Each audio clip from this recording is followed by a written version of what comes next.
Here we are again today, April 23, 2021, for a question and answer session from Gruhn Guitars. It's been another busy week, lots of activity, which suits us just fine. Pandemic obviously is not over. However, a lot of people's fear keeping them away from retail stores and making them very, very conservative in purchases seems to be abating.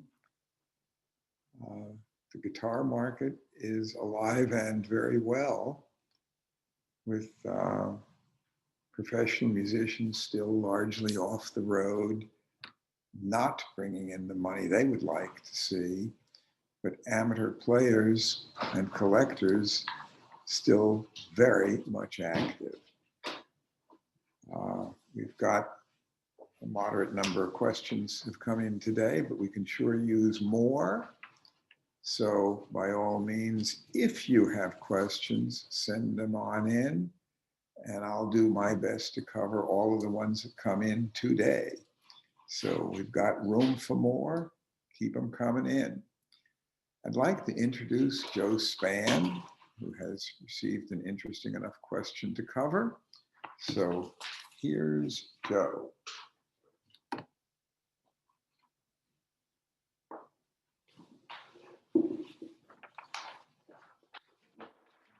Good morning from Nashville, Tennessee. Kind of a gray and rainy day here, and we're glad that you're with us.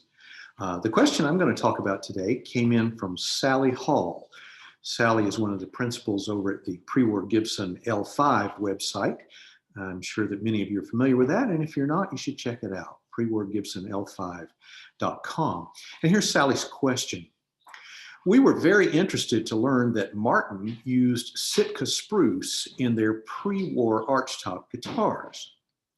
Did Gibson use Sitka or Adirondack spruce for the tops in its pre-war archtop guitars? And if the company switched to Sitka, approximately at what time did this take place? Okay, I'd like to start off by saying that, first of all, I don't know the exact answer to your question, Sally, so I'm going to tell you what I think based on the records that I've seen from the Gibson company. One of the most important things is a specification book that still exists from the year 1923. We suppose that they actually used it on the factory floor at that time to define the types of woods and things, fittings and specifications they needed for the various models. So this book in 1923 has the early master model mandolin, mandola, and mandocello in it. Of course, the L5 archtop didn't come around until 1924, so this book kind of predates it. But we don't have any reason to suspect that they would have used any less of a quality wood for the L5 than they did in the F5 or the H5 or the K5. And here's what they had to say about the master model tops in 1923. They called for West Virginia or Adirondack spruce with a vertical grain of not less than 14 grains in an inch and well matched. And what they mean by that is you're going to use two pieces of spruce to make the top. So the two pieces should be of approximately the same quality, well matched. Now, of course, the question that occurs to me in looking at this is, what is West Virginia spruce and how is it different from Adirondack? Why would they specify West Virginia or Adirondack? And I don't know. I don't know the answer to that. I'm not a wood expert, but surely there are people out there who do know. Everything else, all the other models, less than the master models in this spec book, call for what they term Oregon spruce, which of course that's very simple to understand. That's Sitka spruce. So even as early as 1923, Gibson is making a distinction on their master models. They call for West Virginia or Adirondack, again, with not less than 14 grains in an inch, well matched, and vertical grain when looking at the end of the piece. Another document that we have that we can look to is some accounts payable records from the period 1925 through 1931. And this shows Gibson's vendors, how much they were paying them, where they're located, that kinds of things. And there are two companies that I find of interest in those records from the late 20s and early 30s. And the first is Julius Breckwold and Son. Julius Breckwold and Son in New York State. Now, the Breckwold company produced piano parts. So you would think, well, what in the world was Gibson doing business with a piano company for? Well, one of the things that Breckwold supplied to piano builders was high quality Adirondack spruce. And that's what Gibson was buying from them. Rough cut dimensional lumber, high quality Adirondack spruce, which was also used in piano soundboards. So between 1925 and 1931, that's where Gibson was getting their Adirondack from. In that same time period, they did business with the Posey Manufacturing Company, which was out in Washington State. And their primary business was to supply Sitka spruce during the time that company existed. So we can be certain that Gibson was buying Sitka spruce from Washington State in that time period, 1925 to 1931. The relative amounts of the invoices are quite a disparity. They bought many times more Sitka than they did Adirondack, but that makes sense, of course, because most of the instruments called for Sitka in the spec sheet. So it would be, as to when they changed, when they stopped using Adirondack, again, I don't have a specific date or a document I can point to, but I think that we have to look to just general world conditions. The availability of really fine-grained, slow-growth Adirondack came to an end in the late 40s. Of course, that's when Martin switches over to the use of Sitka. And Gibson didn't exist in a vacuum. Martin didn't exist in a vacuum. It was a worldwide condition. So I think that we can probably safely say that we see the phasing out of Adirondack tops on Gibson arch tops in the late 40s. I don't know that for a fact, but it makes sense to me because of the worldwide condition. Gibson didn't have any special supply that Martin couldn't get to. It was just a situation across the board. Now, and in closing, I'd like to say just a word about Gibson as opposed to Martin, because Sally brought this question to us based on a statement we made a couple of weeks ago about Martin archtops using Sitka spruce. When you compare Gibson and Martin, it's like apples and oranges. Over at Martin, they defined specifications, catalog specifications, and largely stuck to them. An aberration from catalog spec is pretty rare in a Martin. At Gibson, it's almost the rule rather than the exception.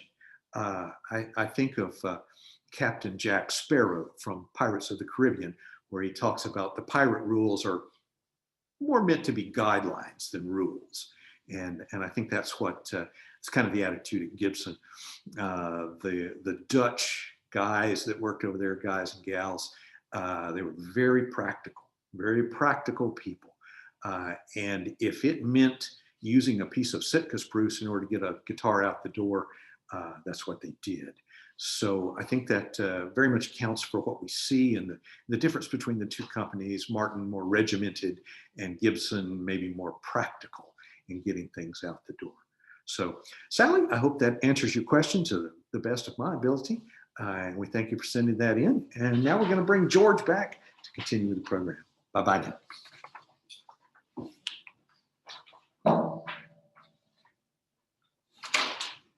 All right. I might add that with Martin, it was pretty standard for them to use Adirondack only for spruce tops, at least into 1945. And by 1946, about the only use that we see of Adirondack is some in 46 where they'd have 4-piece tops using up some smaller pieces.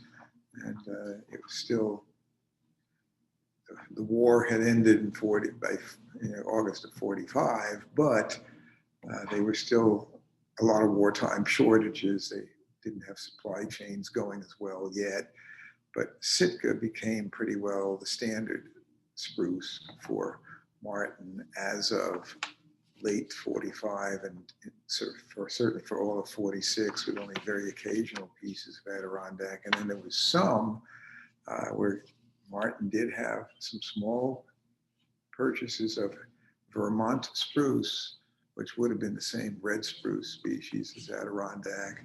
And you see some of that in the 50s into the very early 60s, but it's a very small percentage of the total.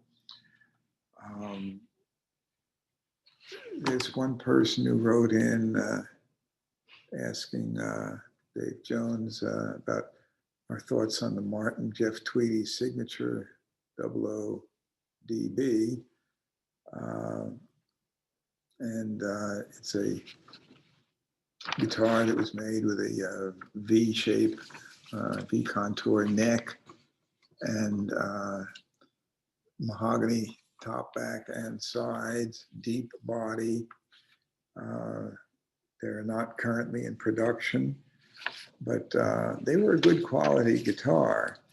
Was it something that I would think of as my favorite model? Nope, because a 00 size, deep body with a mahogany top is certainly not going to put out the sound that I personally like. I'd much rather have a spruce top, but it suited Jeff Tweedy.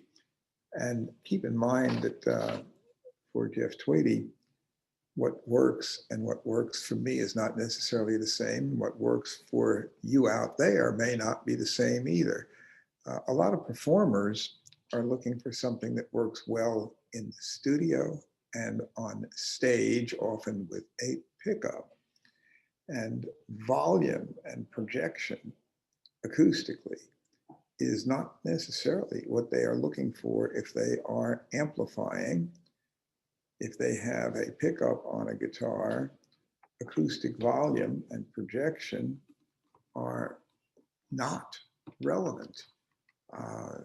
Volume is something you get by turning a knob, or stepping on a pedal. And projection is, that almost is incomprehensible as to consider it on electric instruments. They're not having to project acoustically. Volume and projection is a matter of what your PA system does, what your amplification does, either your guitar amp, or if the amp is mic'd and run through a mixing board and a PA, that becomes irrelevant.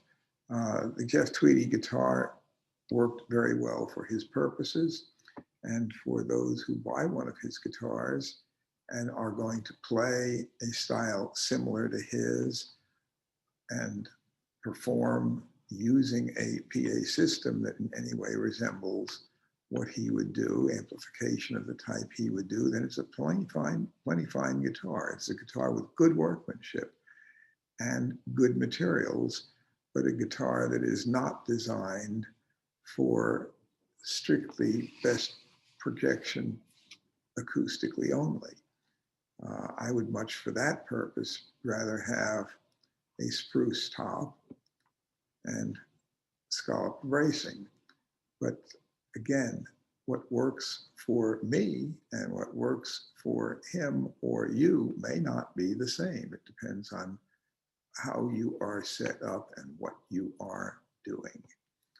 But still, that's a guitar with full standards of Martin quality workmanship, and that workmanship is very fine. It's a well-designed guitar for its intended purpose. We got in a question that I think is right up Corey's line, and so I'm going to let him read the question and give his response. And here he is.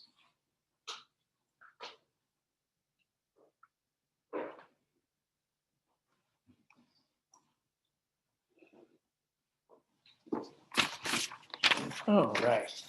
Hello, everybody. How we doing today? Actually, I'm going to do a couple of questions, but the first question that I'm gonna talk about is from David Scholl Jr. From Marietta, Georgia. And he says, what features are specific to the Les Paul traditional model? What is special about the traditional model over the standard and the custom? Well, I don't know if there's anything that's special about the traditional model. There's kind of a lot more things that are special about the standard model, being that that's the flagship model of the Les Paul line. But that being said, it's easy to get the standard model and the traditional model confused because they look so much the same at first glance.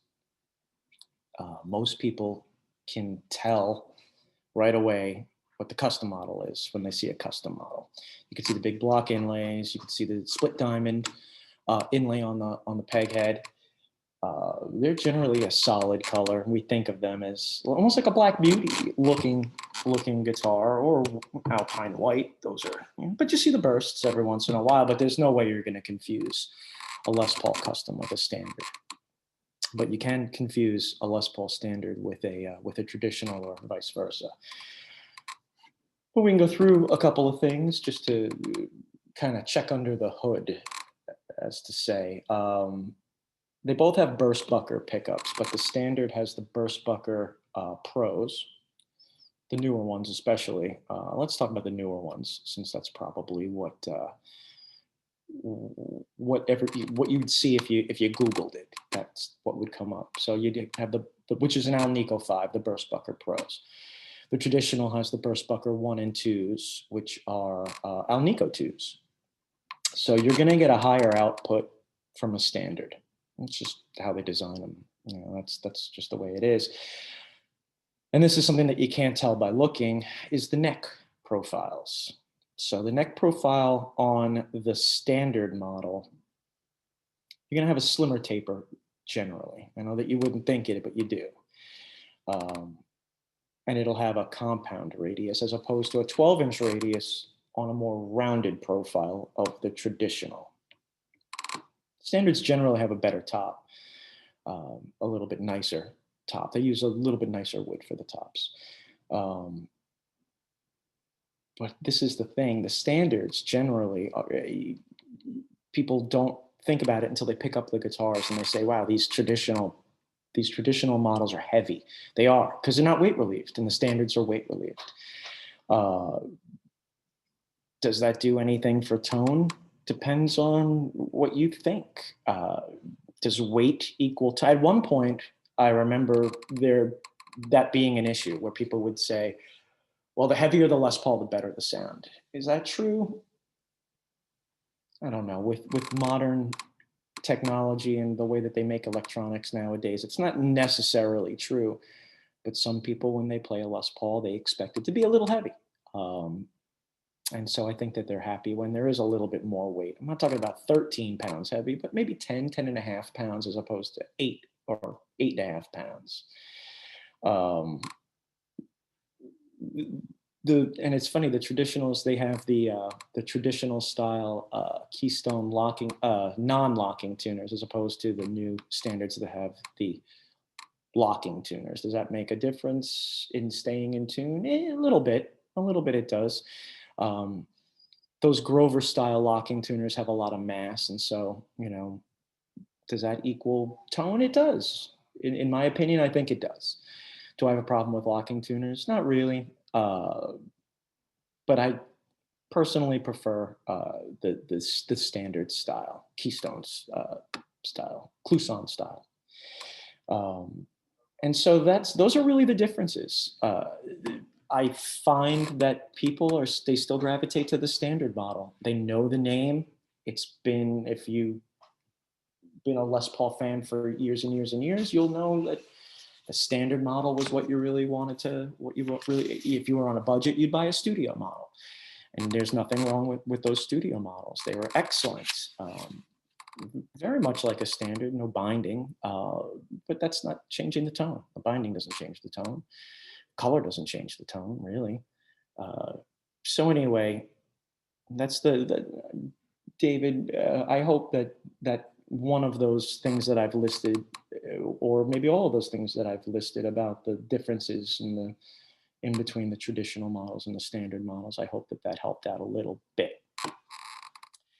Now, this leads me to the next question, which is it's an excellent question. As a matter of fact, George and I spent just a minute or so kind of remarking about this just a few minutes ago. And the question is, if your midlife crisis theory is correct, i.e. adults seeking out the instruments that they lusted after in their youth but couldn't afford, then why haven't we seen a resurgence of interest in the super strats and the pointy Floyd Rose equipped guitars favored by the big hair metal bands of the 80s? I don't see anyone collecting Jackson, ESP, or Charvel instruments, or have I missed something? I think you have missed something. Because it's alive and well. I don't think it ever really went away because people have been listening to that music since the 80s. The music didn't go away. The love of that music didn't go away. Bands like Steel Panther that are kind of almost like parody bands, but they're touring all over the world. They were before the pandemic, but they're making a living dressing up like the hair metal bands of the 80s, and they are, you know, some of the most killer players ever, and they're keeping that alive. There's people that are doing it now. As far as the instruments, George had a great point. No, those instruments are not things that you may find in a shop like Gruhn Guitars, in a vintage guitar shop. Those pointy guitars, and we do call them. Most people call them pointy guitars, but they're out there and they're popular. And there are websites dedicated to the instruments, the pointy instruments, the Floyd Rose instruments, the music, the shreddy 80s hair metal music. I'm not making fun of it. I'm just saying that there are. I grew up in that time. I grew up listening to that music. I gravitated to a little bit of a different thing, but that music was on the radio when I was a teenager and into my late teens. And so, you know, I know the music very well. I know the guitars very well. One of the big forces of that style of guitar, everybody will agree with me, it's Charvel. You know, in the early 70s, Wayne Charvel, he had a parts shop where he customized guitars, he hot rodded guitars. You know, guys, I'll say a few names of people that revered his stuff.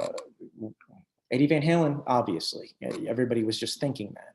That's the most obvious, but Jeff Beck, Dweezil Zappa, there was a lot of guys. Mark Knopfler played a Schecter guitar, Schecter Strat, Super Strat. Grover Jackson was really the of Jackson Guitars was the mastermind, and he ended up buying the guitar company, the Charvel company, from Wayne in the late 70s, 78, I think, and. You know, he was continuing with that and giving people the option to have graphics or have a color that they wanted. What size frets do you want? And all of a sudden, all of these things became, you want two humbuckers and a single coil in the middle. All of these options were available to guitar players all of a sudden. By the late 80s, by about 86, the company started to shift to Japan. This is interesting.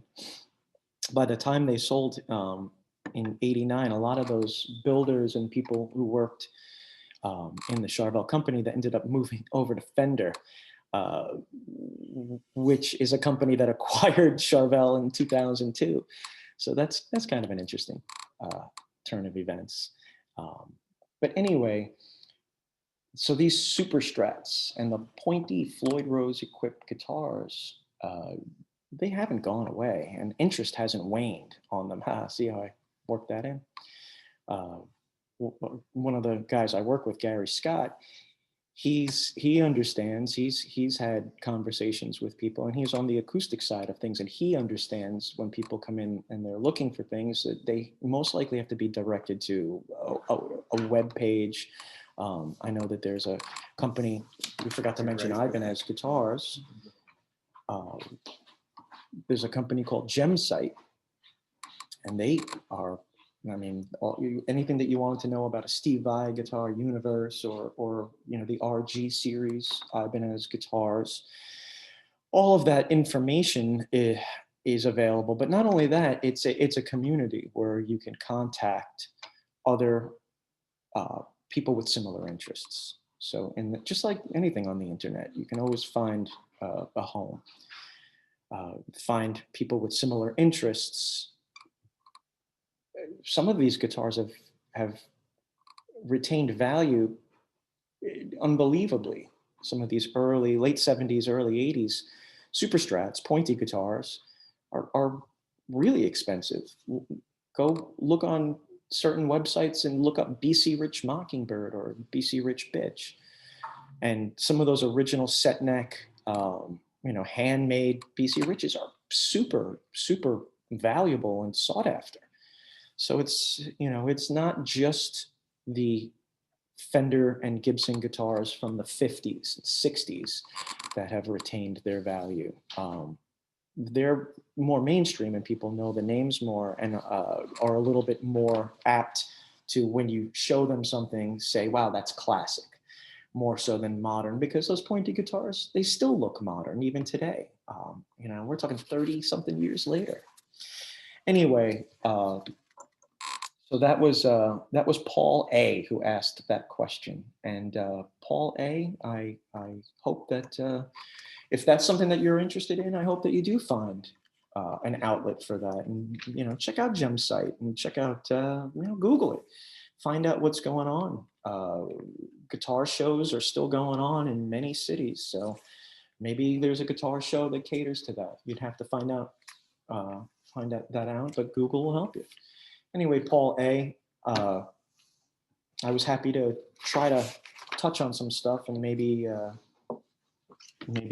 inspired you to take the next step into looking into those pointy guitars. I'm going to hand it back over to George. I thank everybody for their time. If you have anything that you want to talk about, you can call me here at the shop, 615-256-2033, or you can email me, Corey@guitars.com. Thanks.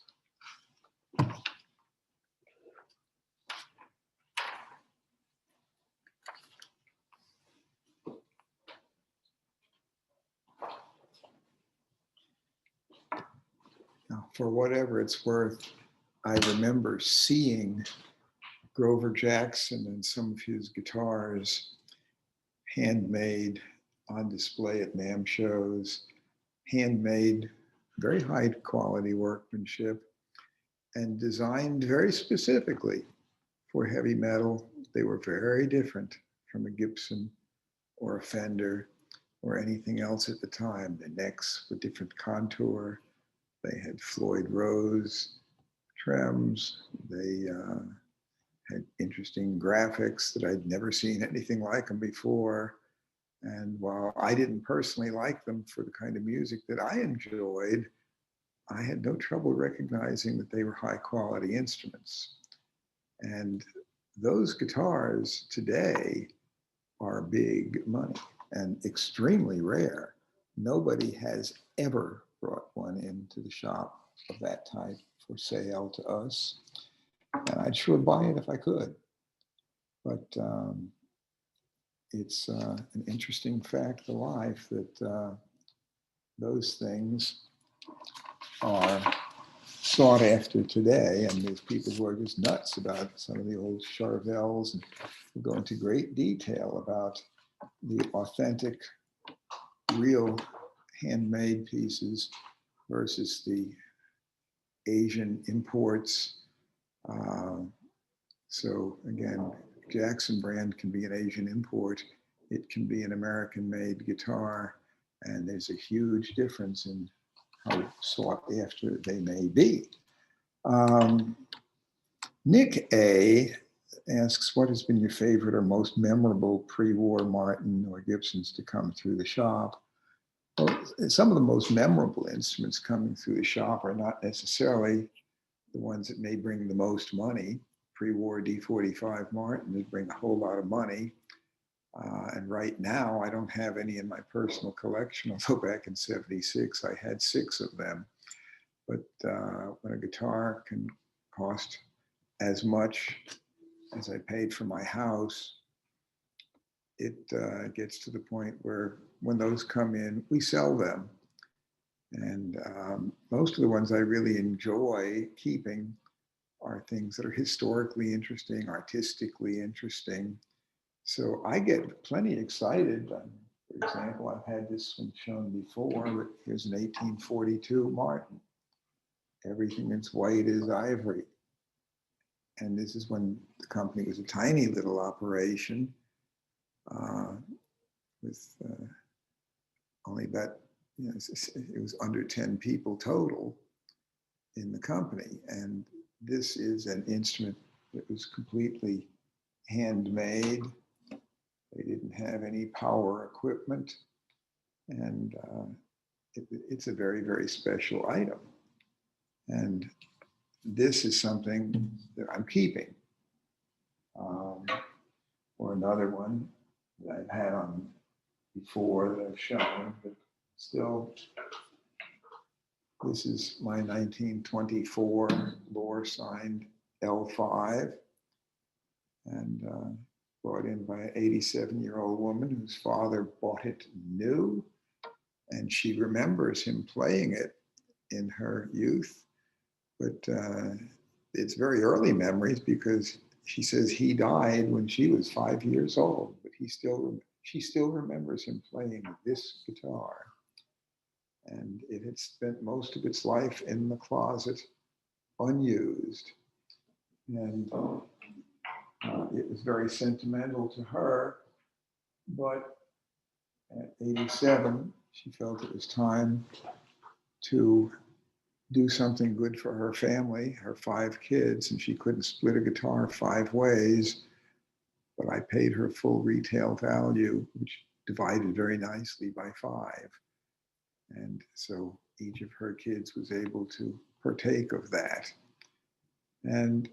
But guitars that certainly have value and great collectability and saleability can be things that may not always be things I'm going to personally keep. Here's a 1954 Stratocaster. And this is original finish, extremely clean. 2 of the pickups have been rewound by us, which is a common situation on old Strats, that the pickups, even with no abuse whatever, can go bad. But the guitar itself is sure not bad. This is a beautiful condition. 54 Stratocaster, original finish.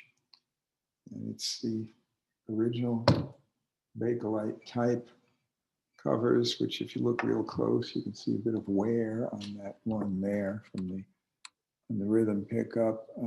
That material turned out to be rather fragile, so that they replaced it with a more durable plastic by the mid-50s.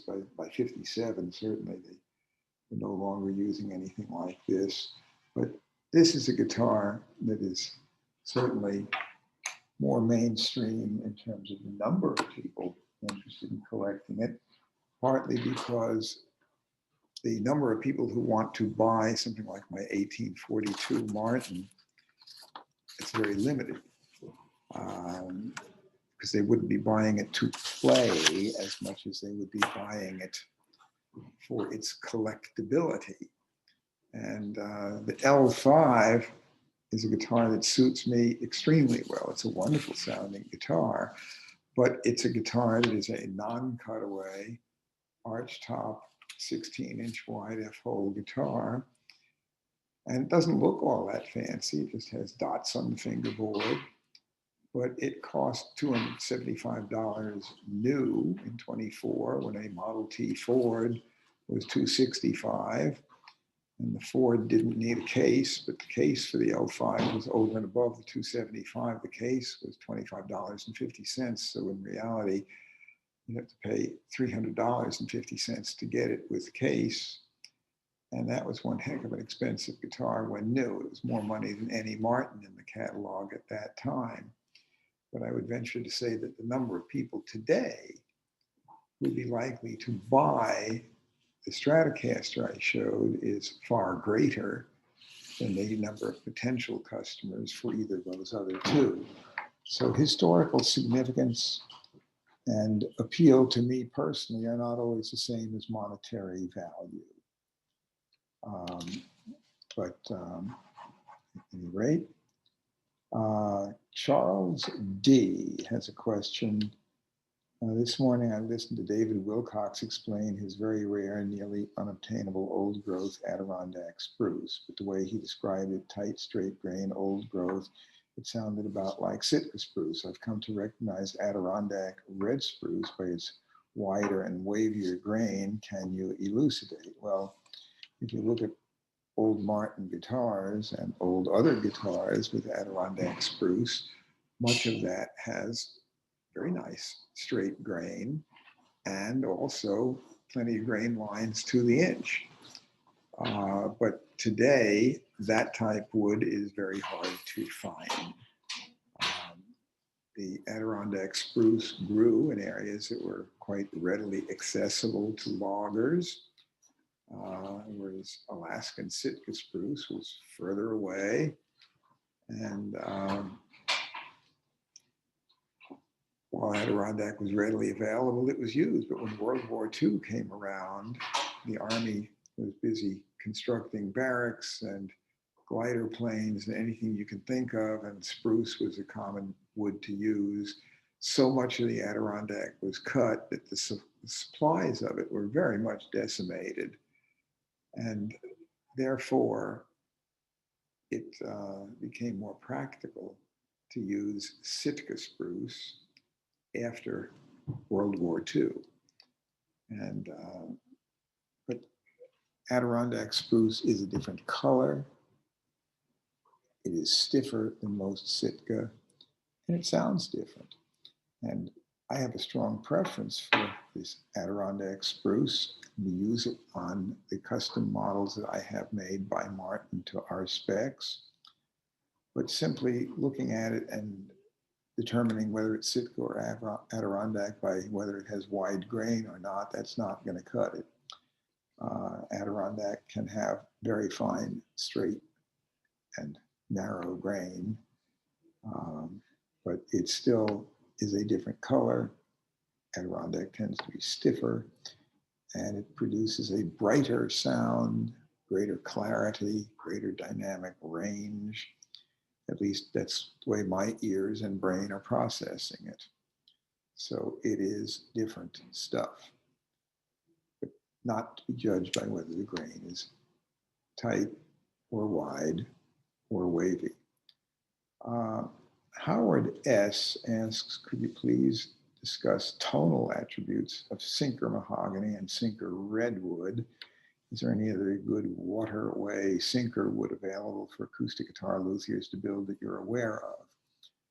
Well, first, of course, sinker mahogany and sinker redwood are totally different. Redwood is something that might be used on a top, whereas a sinker mahogany can be used on necks, backs, sides, neck block, end block, interior linings.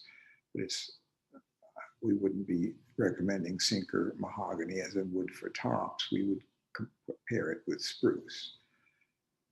But sinker mahogany is found in Central America where they were logging, and they'd float logs down the river to the sawmills, and they'd lose as much as a third of it. And at that point in time, from 1870 to the 1920s, when they were doing a lot of that type logging, they would not have much access to being able to find it with sonar. Sonar hadn't been invented yet, and there was no scuba gear either, so that it was not practical to bring it up. The same can be said for redwood. Redwood was cut in California, and at least prior to about 1883, before the railroads went through so many of those areas, they would float some logs or cut wood down rivers, and they would lose as much as half of it. And I don't have much personal experience with sinker redwood, but Santa Cruz Guitars has used it on some of their instruments, and they charge extra for it. And I've had a chance to play a few of those, although it was mainly in NAMM show type settings where it was too much noise to really judge things well. So I'm going to withhold judgment on that particular wood, but I can say that Santa Cruz builds good guitars, and they do charge extra for sinker redwood for tops. There's quite a bit of sinker wood that has been found in the Great Lakes. In Lake Superior, they've pulled up birch, oak, maple, pine, hemlock, and ash. And some of that wood is offered as wood for furniture building and guitar building. But most of what I've seen of that type, Lake Superior wood, has been used on solid body electrics, which do sound good, but I've not actually encountered much of that wood on acoustic guitars. So I'm hesitant to expound too much on that. I can also say there's other Great Lakes wood, beech. It's been pulled up, but not much out of Lake Superior on that. There's also what's called bog oak, mostly out of the UK, peat bogs, where there were logs that have been submerged in peat bogs where it's virtually no oxygen, but very high tannin compound from the decomposing peat, which can stain the wood very dark, brown, or even virtually black. And some of that type wood has been also offered by Santa Cruz Guitars, and they charge a great deal of money for it. The wood is very scarce, hard to get, certainly expensive. And to my ear, is it worth the extra expense? My ear doesn't tell me that it is. And do I think that it's really pretty wood? Nope, I don't. It looks very murky colored. But there are folks who have paid serious money for it. There's another wood, kauri, Kauri, out of New Zealand. And some of that wood has been buried for as long as 50,000 years. And it's starting to show some early signs of fossilization, mineral replacement. But any of the sinker wood does pick up some minerals from water. So it is impacted by that, but some of this wood, like the kauri, is getting old enough that much of the cellular structure is now permeated by mineral, and but it is still workable wood. And there are guitars that have been made with it. I've heard of a couple, but again, did I really think that they sounded better than a good combination of rosewood and Adirondack? Nope, not to my ear, they didn't. But they sure cost a lot. People were charging big money for that wood. Sinker wood that we are encountering, that we're using, the sinker mahogany, is great stuff. But it's been underwater between 100 to 150 years. So it doesn't have what we'd consider true fossilization going on. It has a bit of mineral content, but mineral content in wood can be considerably affected by soil content. And on newly cut wood, depending on the soil content and climate, some of it can have quite a bit of mineral content in it, enough to impact the appearance and sound and weight of the wood. So you can get the same species of tree growing in different environments, different soil, different climate conditions, and it can be, even though it's the same species, quite different.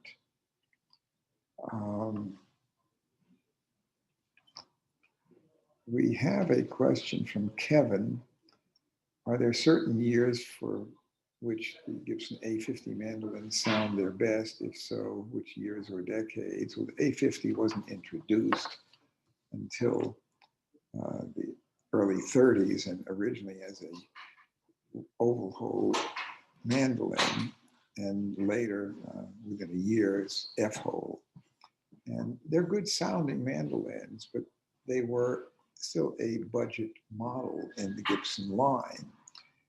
They were not as expensive as the F-hole scroll models, which pre-World War II, only first was the F5 from introduced in 22, and there really weren't any other F-hole models introduced till about 1934. And then you get the F7, the F10, and the F12, but they had a shorter neck than the F5, and but the F5 and the others had the same scale length, so nut to saddle was the same, nut to the bridge, but same length there. So the fret scale was the same, but the number of frets clear of the body was different.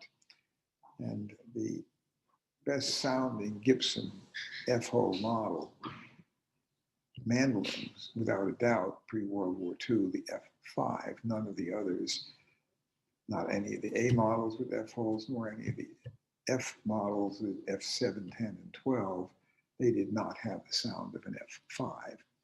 The A50 mandolin, best years would be pre-World War II, but they still made good ones into the 1950s. But are they comparable to the higher grade F models, and especially the ones with F holes and long neck? And post-war, the F12 as well as the F5 had scroll body and long neck, and they sound better than an A50. But he asks a further question, which I think is worthy of discussion, and that is, could you briefly repeat the distinction between a collector grade instrument and a player? Is collector status chiefly based on cosmetic condition, assuming that structural integrity has not been compromised? Well, collector grade is definitely something first has to be structurally really fine. That's not to say that it couldn't possibly have had a neck set or some other work, but if it is very extensively reworked, it will not be a collector grade instrument. If it is structurally just fine, plays great, sounds great, but has been very heavily played so that it looks really whooped. If it's an extremely rare model, historically very significant, it can still be collectible, but it's not going to bring the price of a squeaky clean, all original example. Collectors do pay a lot extra for cosmetics, but it is rare to find a totally unmolested, virtually unplayed instrument that's 75 years old or more. Every year that goes by, there's more chance for it to be played, scratched up, whatever, not to be anywhere near pristine anymore. So that is a consideration that comes up with the general conclusion that yes, collectible grade has a great deal to do with cosmetics, but only if that's cosmetics are original, not a refinished job, not a repaired instrument that's been broken and put back together. Collectors want things that are very original and very clean. And as time goes on, that gets to be very rare. But at any rate, that is basically what distinguishes collector grade from player grade. And the other thing I have not mentioned is sound. If it's going to be on display, sound is not necessarily relevant. And an instrument that looks pristine, because it is pristine, unmolested, squeaky clean condition, it's going to bring more money than a really great sounding one that's beat up, unless that beat up one happened to be a memorabilia piece, like Bill Monroe's mandolin is beat up, but it would still bring a lot of money. It is something highly desirable as a collectible. So that is a different consideration. But at any rate, that pretty well covers that. We have received further questions. And Roger W. says, Vintage Guitar Magazine Price Guide. Says the guide lists low and high prices for guitars in excellent condition. I continue to see asking prices for 40s and 50s Martins and Gibsons well above those suggested prices, and many state that the tops have been refinished. Your thoughts on what you consider to be excellent condition for 1940s or 50s Martin and Gibson acoustic? Well, first, as far as asking prices, asking and getting are not the same thing. On Reverb or eBay, you can ask whatever, but getting it is a different matter. The price guide prices are generally a consensus of a group of dealers they're using as consultants. I don't happen to always agree with them, but in general, their prices are on common enough models, things that have appeal to many collectors, that the dealer consultant group is familiar with them. They're reasonably good for condition of excellent condition, and then less good for more rare, more esoteric models. And also in a highly volatile market, prices can sometimes escalate rapidly, but the book's only printed once a year. But they do for subscribers who get the book, also get with that now with a code, personal code to access, they get access to updates available online. But again, what is this definition of excellent? Is not really an easy numeric scale to use, but if something has heavy playing wear but is structurally fine, that's not excellent. It may be very good plus or very good, but it's not excellent if it's beat up looking. Something can be cosmetically great and have structural issues that can be worse sometimes than having a lot of pick wear. So if it's cosmetically excellent, it may be great for a museum display. If nobody's ever going to play it, it may look perfect, but if it doesn't play and it's structurally unstable, that's a different matter. So there's a lot of things that go into describing condition, but overall, most of the condition descriptions involve a great deal to do with cosmetics, but structural is also important. If the instrument is original, but shows wear, but has not been modified other than just has scratches and wear from playing, and is structurally good, then it still works out that cosmetics will be what's going to determine whether it's excellent, very good plus, very good, average, whatever. But really pristine instruments bring more money. Now, if people are asking over book value for instruments that have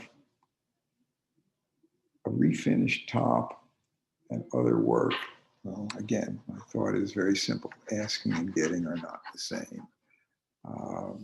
I don't price instruments strictly by the book. I use my own experience on that matter, but I certainly do see some highly optimistic prices on Reverb, as well as some that are great deals. But you can also tell a lot of times that You can see how long it's been listed. And if it's been there for 2 years and hasn't sold, they can ask, but getting didn't happen. So maybe it's not really worth what they're asking. But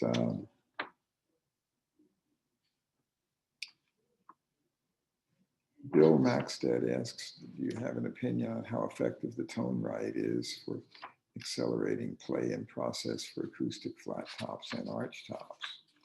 The ToneRight is a gizmo that you can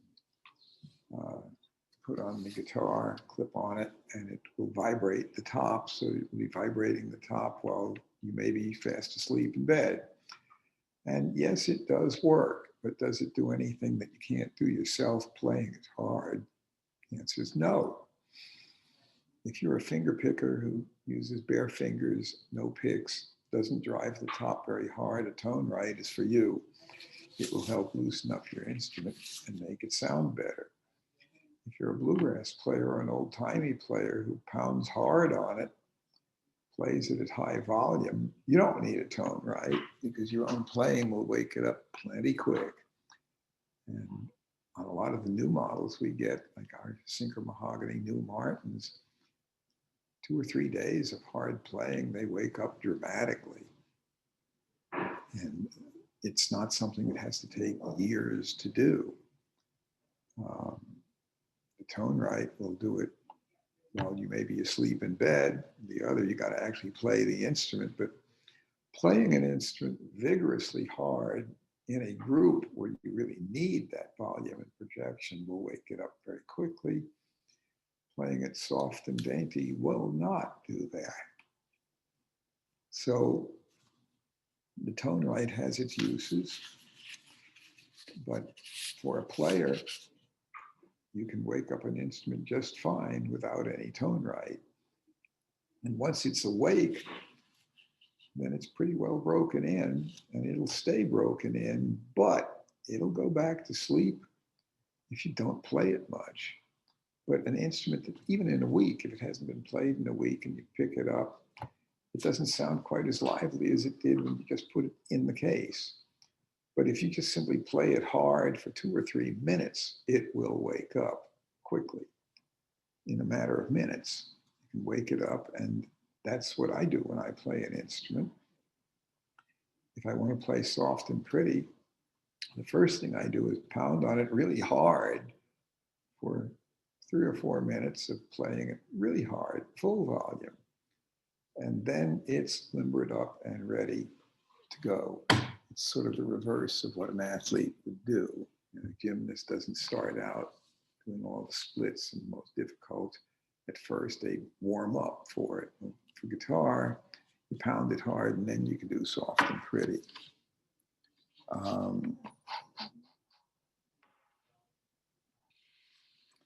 Rex Ford White says, I have a collection of Martin Dreadnoughts, and I'm hoping to add a new HD28 or perhaps your Grand Ole Opry version.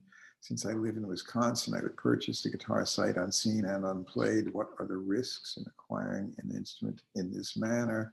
Is there any shipping problems, playability, etc.? Well, if you're dealing with a reputable dealer who will send an instrument on approval, there shouldn't be any real problem. A good dealer can tell you his own thoughts on what each instrument sounds like. They can help pick out a really good one.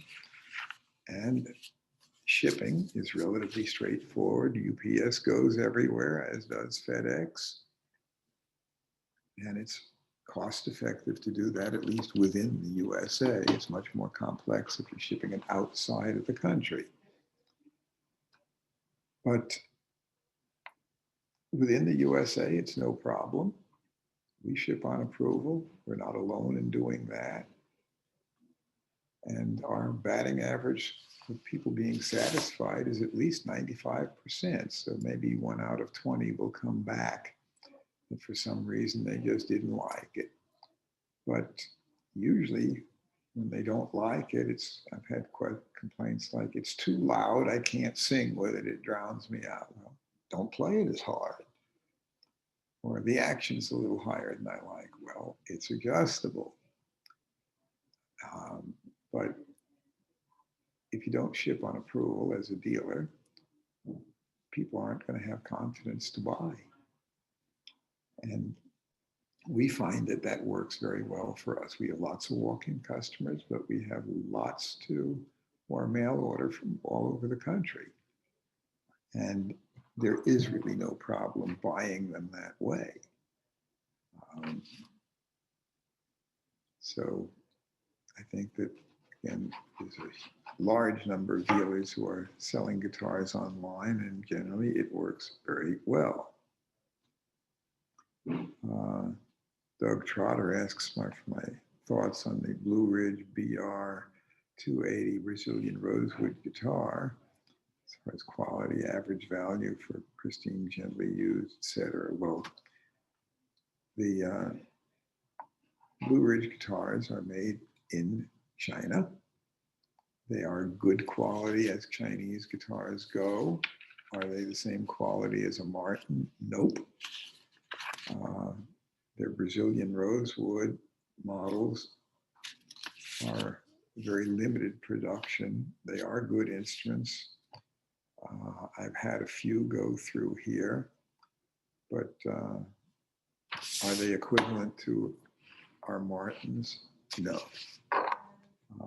Are they good for the money? Yes. But so you're getting what you pay for, and they are a good value. But do they sound like our Sinker Mahogany Martins or our Rosewood Martins? They're custom order. Well, no, but they don't cost as much either. So effectively, you're getting what you pay for. Let's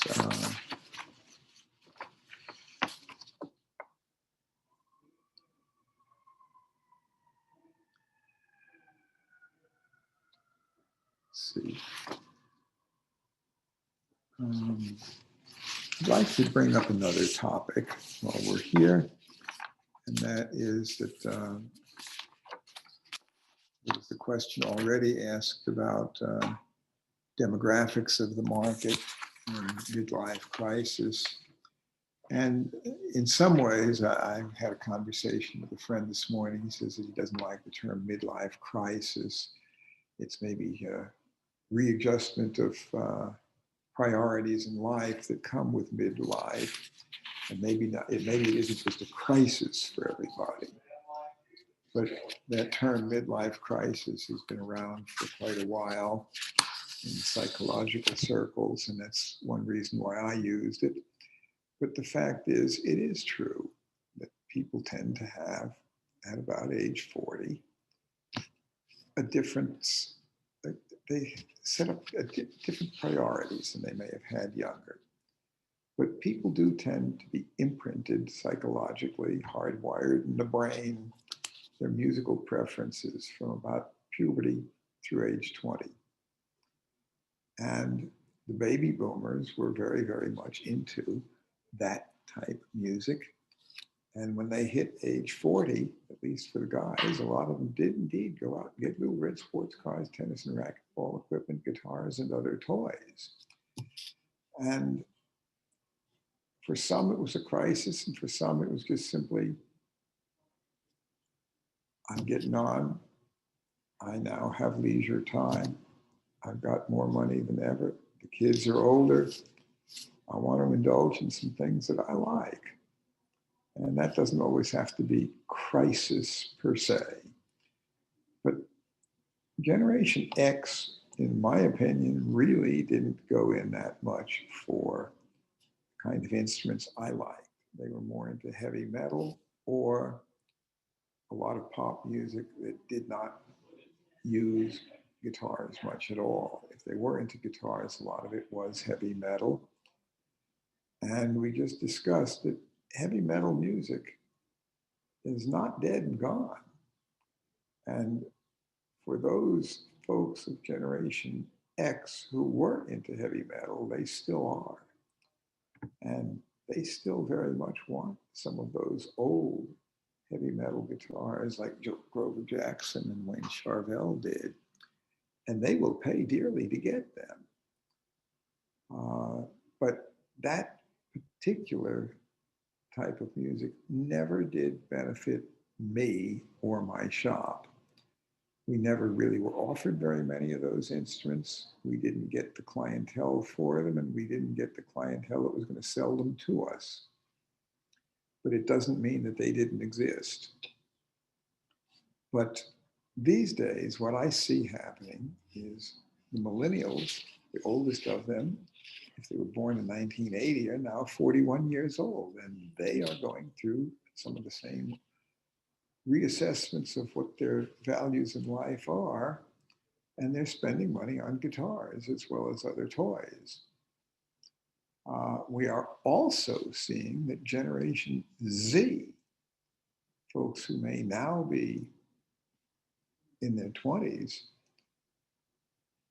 are interested in guitars, and they grew up with guitar music from puberty through age 20, and they're still interested in it. And we do have customers who are in that generation, and some of them are earning very good incomes. I also take considerable comfort in the fact that I don't even know what the name for the next generation would be, but those who are puberty through age 20 are much more interested in guitars in general than Generation X seemed to be. So right now, when they're under 20, usually if they're getting an expensive instrument, it's because mommy and daddy have the money and they value guitars, and they're willing to spring for a good one for their kids. And occasionally that's multi-thousands of dollars. More typically, it's under 2,000. But still, we've had some where they'll buy a $25,000 instrument for their child. And they certainly do that in the classical music field, and they sure enough do with guitars, banjos, and mandolins, but not in huge quantity. But still, it's happening. And there are younger folks who are very much into guitars. So I have considerable optimism about the future of the market. For much of my career, it has been selling to baby boomers. But now it is evident that Generation X is buying for some of the same reasons my generation did when we hit 40. But it's also true that Generation Z is interested in guitars and guitar-related music. And those today who are puberty through age 20 also have a goodly number of them interested in guitars, including a higher percentage of young women interested in guitars than had been when I was playing early on. So I see areas of optimism there. And at this point, I can say business is good. And we are certainly running Gruhn guitars, expecting business to be good. We're ordering lots of custom Martins. We're expanding the number of models of custom Martins that we are having done for us. And I'm very pleased to say that the quality has been good, and the ability to provide the instruments in quantity has also been good. So that is something that's significant. Leslie Lipschultz says that he's an old guy getting back into playing after retirement from his regular job. And he's looking to buy a parlor size instrument, travel size, because they're smaller. He can't really afford the more expensive models, with going with one of the smaller guitars really see a substantial reduction of sound and ease of playing. Well, ease of playing shouldn't be reduced. So far as volume, the smaller body instruments don't sound as loud, but that doesn't mean they're no good. They are good. And you can get good volume, decent volume, and certainly you can get good tone out of a smaller body guitar. And so far as price, there are numerous options. Not everything costs as much as a Martin or a Taylor or a Gibson. And also, for that matter, Martin and Gibson and Taylor also offer budget models, including things made in the USA and some from Mexico. The Mexican Taylors are actually very good. The factory is less than 45 minutes commute from their US factory. And they have the same supervisory staff and the same type of equipment, and they actually are building some very good guitars there. So I'll just say that there are lots of instruments that are affordable, that are highly playable. You don't have to get a little one to be less expensive. In fact, the amount of labor that goes into building a smaller guitar is virtually identical to building one that's a big guitar. And the difference in size, like a guitar 13 inches wide is considered small, but a guitar that's 16 inches wide is considered big. Well, the amount of material difference is not really all that much. It makes a big difference in the way it feels, and it does sound different, but the cost of the materials is not that much more for the big one, and the labor cost is virtually identical. Mark says Martin sets the action high on their guitars at the factory. How would one go about lowering the action to make the Martin guitar easier to play? Well, Martins used to be set up relatively high, particularly back in the 70s. They had a philosophy where they'd set the action higher than anybody wants, and then the dealer could lower it to wherever they want. And that basically what they were saying is some of the bluegrass players pick real hard and they want it pretty high, and then other people want it smooth as butter, and if they set it down low, the bluegrassers will just go splat on it, and then it's a lot harder to set it up. It's easier to take the action down than to raise it. If you want to just grind down the saddle, you can do that, and that'll lower the action. Also, of course, there's truss rod adjustments. But truss rod is not there to adjust action. It's there to adjust neck relief.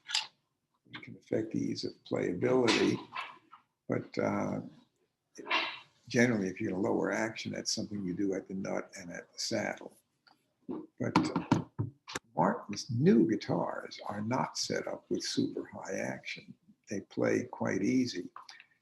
It's still set up a bit higher than on a Taylor, but not near as high as it used to be. Martin action, I find now to be absolutely ideal from the factory, where I don't see any need to readjust it. So that's going to be a matter of personal preference on how you like it, but good guitars are adjustable. And it's not something necessarily to do it yourself. Take it to somebody who knows how, but also try out some of the new Martins, and I think you might be pleasantly surprised. They're not set up to be hard to play. They're set up where you can bear down and get some volume out of it, but they're not anywhere remotely near as high as the action used to be on new Martins. And the way they are set up, they can be lowered to play very, very smooth and comfortable.